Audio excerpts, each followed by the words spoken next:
Story 1. 3 years ago, I sold my car and started walking everywhere. Just last week, I realized that all of the music I listened to was released prior to that date. My car's radio was basically where I heard new music for the first time, and I've fallen into the habit of listening to the same old things. Story 2. Decision fatigue combined with some really great radio stations in the area. I do not always, but when I am just driving down to the grocery store and not going on a long trip, I will just put on the radio and not even plug in my phone. Story 3. Because it just works. Do not need an internet connection to operate. Do not need to stay near a speaker for it to work. Do not need to use excess battery life on the phone when using Bluetooth. Do not need to worry about annoying coworkers when I get a phone call and it mutes the music. Do not need to fight over whose playlist gets played. Do not need to worry about offensive music playing when clients or fellow coworkers are around. Do not need to care if the cheap frequency modulation radio gets destroyed on the job site. Story 4. I don't feel like setting up a streaming device in the car and dealing with my phone when I can just turn the ignition and the radio comes on automatically. Story 5. BBC Radio 6 music is fantastic to discover new music and enjoy some great classics. Mary and Hobbs is the queen of the airwaves. I love her. She has the greatest and most eclectic taste ever. Story 6. Free and I don't have to do anything. This might shock some, but I also appreciate the local advertisements. I learn about special events and businesses that might be useful to me. Story 7. It's free and has elements like conversations, humor, human connection, and news, and I'm not putting money in the pockets of companies that hate the very people they are supposed to represent. Story 8. The serotonin boost when a song you love comes on the radio is unmatched, but I'm also definitely more likely to be exposed to songs that make me want to crash my car into a bridge and let it burn. I only listen when I'm driving because I find it so convenient. Story 9. I use it to listen to college radio to get some ideas for new music to listen to. Both stations also stream. WMBR 88.1 Massachusetts Institute of Technology Radio. WZBC 90.3 Boston College Radio. Story 10. Radio is more random. If I listen to a Spotify artist, it will repeat songs in the same exact order. I don't know if others are better, but that has been my experience. In my area, Canadian Broadcasting Corporation Radio 2 plays some chill early morning music. I sometimes listen to National Public Radio. Story 11. My work van has a camera in it, so when my podcast or whatever I'm listening to is done, I can't turn on something else until I park. It's easy to just push the radio button so I don't have to listen to silence. Story 12. I use the radio when I am in town running errands and I know I'll be in and out of the vehicle a few times. I only listen to the news from the major networks on those days. American Broadcasting Company, National Broadcasting Company, Columbia Broadcasting System, Associated Press. Story 13. The drive was too short to warrant plugging in my phone and selecting a station. Nothing good played in that 5-minute drive anyway, and it was all commercials on the 5 minutes back. Story 14. I might be a weird case. Streaming is great for replicating playing an album front to back, or only a set of songs I want to hear. It's also very impersonal. Radio is free and more connected, broadcast by someone, usually, or at some point a human is involved. But unless it's a top 40 or active genre, also known as new music, variety does suffer. So even the We Play Anything stations in the United States get old after a while. I ended up with two solutions. Satellite radio has a balance between a focused genre per channel and variety, to some extent. So that works for radio, but it's not free. The other is iHeart and especially classic American Top 40, mostly for the 1980s broadcast. There are top 40 hits that I've never heard before, and it's a good amount of randomness. I listen to a lot of music, so that works for me. I enjoy listening to Casey Kasem and hearing when a popular song first hit the list and the cool factoids he adds between songs. I admit there's a bit of nostalgia factor for me, so it's probably not for everyone. Story 15. The local radio hosts are fun people, and they run contests and giveaways regularly. It's fun to play along or get excited for that one lady who won about $100,000 cash and Taylor Swift tickets for guessing a sound. Story 16. I find National Public Radio soothing while driving to and from work. Sometimes I turn the amplitude modulation dial to conservative talk radio just to get my blood boiling. I like that old school radio still exists and is thriving. Story 17. I find most algorithms too regressive. I find it makes my exposure increasingly insular. Whereas a good radio station can surprise me, I want life to have positive surprises. And when streaming, I often feel like I want to be in control, which is great when lounging, terrible when driving. Story 18. I like that somebody took the time to curate the playlist. I find new music to listen to. I like to listen to what the hosts have to say. I have a really old car. Story 19. Collective experience, live and local human disc jockeys, and because it's free. Love pulling up to a stoplight to find the person next to me rocking out to the same song. Be excellent to each other. Story 20. Commuting to work. It's always good to listen to the local radio morning show because they talk about local topics and have call-ins, contests, and more. Streaming doesn't offer any of that. Story 21. I like music that's chosen by people instead of algorithms. Where I live, there are multiple good college radio stations that I can play when I'm in the car, and you can stream others from around the country either live or from archives of recent shows. It's better than streaming or corporate radio on many fronts. No ads, interesting programs that push the boundaries of what you'd find on a formatted station or what a streaming service chooses based on your previous listening habits. DJs that sound like real people instead of the broadcast personalities on commercial stations. Story 22. I have always preferred radio to just about everything else. I am not a big music enthusiast and rarely even listen to it. I like talk radio and sports radio much better, plus I know all the folks on those stations since they have been on forever. I got hooked in the 1980s with Mark and Brian and Feinbaum and just never stopped. I only listen to music, classic rock, because I am old as anything, on Sundays picking my husband up from work because that is all that is on. Story 23. I rarely use my car. If I decide to use it for a short drive, it's more convenient to turn on the radio compared to connecting the phone. I also like to get some local news on the fly. Story 24. I love radio. I find Spotify to be okay the first few times. Then it just plays the songs I've already listened to. There's not a lot of new music for me. The DJ plays the same stuff. Release radar is a bit hit and miss. Honestly, I find Bagel Radio to be my main source of new music. Ted does a live hosted show on a Friday between 9 and 5 US East Coast time, which comes on here in Australia on Saturday between 9 and 5. I just leave it on. Story 25. I use both. I tend to use streaming to listen to music I know and like or to try out music before purchasing physical media or gig tickets. I use the radio to discover new music.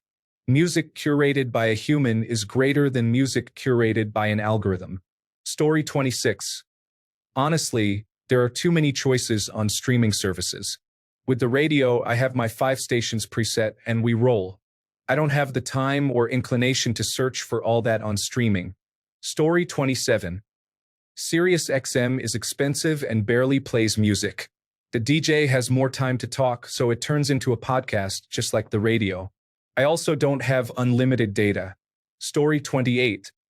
I listen to my local student radio station for the authenticity. They make mistakes. Say, all the time, clearly hate traffic reports, and I love every second of it. All of it attempts to be a branded package but comes off as a high school production. To top it all off, it's a jazz station most college students couldn't care less about. I cannot undersell how fun 88.7 The Diamond is to listen to. Story 29. Variety is good. Also, advertisements on the radio are more local and relevant. The weeks before the election were a nightmare on Spotify. I probably encountered more Kamala Harris advertisements than songs. Story 30. Because it's free. I don't really drive often, but when I do, it's often for 90 minutes or more. I need to listen to something, but services like SiriusXM are around $30 a month. If I drove 90 minutes every day, maybe that would be worth it. I also don't want to waste all the mobile data to stream something. So if I can download it on my phone, I'll do that, but radio is always there, pretty easy and free. Story 31. I am a native Seatlight for better or worse. We have 3 larger community radio stations in the area and a couple of smaller ones to the south, along with a smattering of low-power FM stations as well. I like the radio because I am constantly hearing new and familiar music. There are so many knowledgeable disc jockeys that specialize in the different genres. It's a much more diverse playlist than I could ever hope to develop all by myself. I also like to have the sound source separate from my computer audio. Throughout the week, I get to listen to surf, reggae, blues, punk, Celtic, folk, bluegrass, 1950s big band, old school country, 1980s club wave, electronic, and metal. The only thing I have to really seek out is rockabilly. Story 32. I use streaming services now, but until recently, a few months ago, I listened to the radio for 2 reasons. One was because my car doesn't have CarPlay, and I couldn't be bothered to open the app and pick the music before the drive. The radio was just easier. The other reason is that I am not really into music, so I couldn't be bothered to make up-to-date playlists consistently. Listening to the radio keeps me up to date with current popular music. Story 33. It is free and does not use any of my data bandwidth. I can change the radio station in my car by touch without taking my eyes off the road. I had to park to change the streaming station in a rental car. Local news, especially traffic reports, can be useful, even if I am using a mapping application. The application usually only knows my next destination, not my plans for the day, and cannot make complex decisions. Story 34. Only at work, and because if I hook up a Bluetooth speaker, it will throw my algorithms off if I play more work-appropriate music. Most folks I work with are 20 years older than me, so it's a lot of classic rock they prefer to listen to. While I like my share of classic rock, it's not all I want to listen to. Story 35. If it is music, I do not want to listen to the same songs. I do not want to have to make a new playlist every day or think about what songs I want to listen to. I just want someone to play it for me. Story 36. I listen to CBC Music, formerly known as Radio 2. I just leave it on as background. It's ad-free, and through their different shows, they rotate through all kinds of music without requiring any input from me. There are occasional news breaks and announcers telling stories about the next song or artist too. Story 37. Mostly because it is free and I do not care enough about music to pay for a streaming service. It is just background noise while I am driving. Also, there is local news, sports talk, and announcements about local events. Locality is something that is missing from streaming services I have tried in the past. Story 38. I have classical radio on almost all hours of my day at home and I work from home. Super relaxing, no advertisements, rarely do they talk, and the overall vibe is conducive to work, relaxation, and hanging out, and I don't have to think about anything or be on a device at all. Story 39. I listen to Spotify, have Pandora and SiriusXM, and I still sometimes listen to local radio. When I choose radio over on-demand programming, I usually do so to get outside my comfort zone of about 2,000 songs or so that are on repeat too often on Spotify. And since I pay for Pandora, I don't get ads. SiriusXM has no ads on their music channels, and while local radio does have ads, there is one particular station I sometimes listen to that plays a wide variety of music I like, and I also happen to like to listen to the DJ's comment before and after songs. Ultimately, it's all about choice, and the more options I have, the better. Story 40. I love my local Australian Broadcasting Corporation Sydney Radio. The presenters are all fantastic. They present balanced views on the news, and more than that, they make me feel connected to the Sydney community. Story 41. When it glitches, it makes me irrationally angry. When someone calls and it cuts off my song, it makes me irrationally irritated. There are probably ways to fix that, but I do not have time for that. I am happy with mostly AM sports radio. Story 42. I hate to inflate my fixed payments, so that is the main reason. There are a lot of good stations in my area to listen to, so I don't miss anything, to be honest. Story 43. I listen to National Public Radio. However, they were doing maintenance a few weeks ago and were in low power mode, which caused lots of static. I streamed my local station via the National Public Radio app over Bluetooth. Story 44. I just use the music choice channels on Verizon FiOS. Unfortunately, my hearing has gotten bad in recent years, so it's difficult to hear music on my phone anymore. Story 45. Sometimes it's fun, and I hear new things. Note: mine is generally tuned to Canadian Broadcasting Corporation stations, which tend to have interesting long-form documentaries and more diverse, non-commercial music than I would find on streaming services. I know you can find stuff on the apps, but I'm old and don't want to spend hours hunting down and curating playlists, and I don't want to be offered the same 5 Beethoven pieces every time I want something orchestral. I also live in a place where reception disappears once you get more than 20 minutes out of town a lot of the time. Story 46. One of my exes would just turn on any radio station, oldies, pop, classical, etc., though she hated country. I never understood it, especially since I am very particular. This was back when Netflix still mailed DVDs, and she would let them send her their recommendations. My God, we watched some terrible movies. I mentioned I read a lot of music biographies, so for Christmas, she got me some new 800-page book about Nixon. I hate politics, and especially right-wing politics, but she would pick up pretty much anything and read it.